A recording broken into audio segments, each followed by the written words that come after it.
திருமாவளவன் யார் மேலே சவாரி பண்ணுறார்? நான் என்ன சொல்கிறேன், நீங்கள் கேட்டதுனால நான் இந்த தீய சக்தி திருமாவளவன் பற்றி பேசுவதாக இல்லை.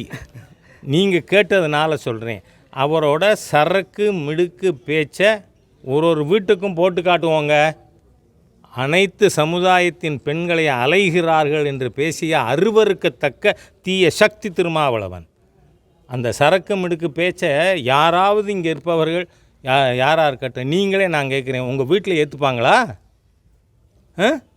ஆண்கள் எல்லாம் ஆண்மை இல்லாதவர்கள், செருப்பு போட்டுப்பான், டை கட்டிப்பான், ஆனால் அவன்கிட்ட சரக்கு இல்லை, மிடுக்கு இல்லை. அதனால் உங்கள் குழந்தைகள், பெண் குழந்தைகள்லாம் அலையிறது. ஜாதி 3 ஜாதி பேரை சொல்லி எங்கள்கிட்ட வந்து படுக்கிறாங்க. 10 மாதம் படுத்திருந்தாலும் தொடச்சுண்டு வான்னு கூப்பிடுறவன் மற்ற சமுதாயம்னு திருமாவளவன் பேசியிருக்காரா இல்லையா? அந்த மாதிரி தீய சக்தி பேசினதே எங்கிட்ட நீங்கள் ரெஃபர் பண்ணலாமா? ஆகவே அது வேண்டாங்கிறேன்.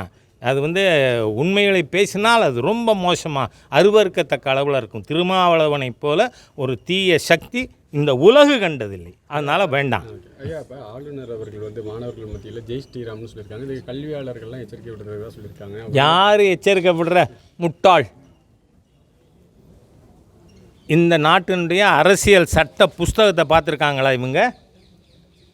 அரசியல் சட்ட புத்தகம் மேனுஸ்கிரிப்டு, கையால் எழுதப்பட்ட நம்முடைய அரசியல் சட்ட புத்தகம் பார்லிமெண்ட்டில் டேபிளில் இருக்குது.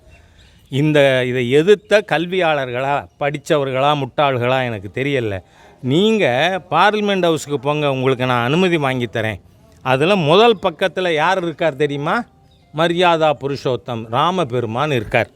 ஸ்ரீராமன் தான் இந்த அரசியல் சாசனத்துக்கே அடிப்படை. அது பார்லிமெண்ட்லேயே இருக்குது. இந்த தற்குறிகள், திராவிட இயக்கத்தின் கைக்கூலிகள், அதுக்கு கூலிக்கு மாரடிப்பவர்கள், இவர்கள் எதுக்கிறத பற்றி இல்லை. அதனால தான் மாண்புமிகு பிரதமரே அன்றைக்கி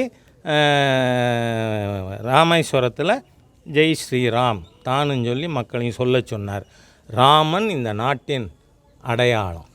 அதனால் அதை பற்றி திமுக கூட்டணி கட்சியில் இப்போ எதிர்ப்பு தெரிவிக்கல, சிபிஎம் தவிர. அதை எப்படி பார்க்குறீங்க? நான் என்ன சொல்கிறேன், ரோஷம் உள்ளவன் சிபிஐ மட்டும்னு தெரியுது, மற்றவங்க ரோஷம் உள்ளவர்கள் இல்லைன்னு தெரியுது. அது மக்கள் பாடம் போட்டிட்டா சரியாக போயிடும். நன்றி.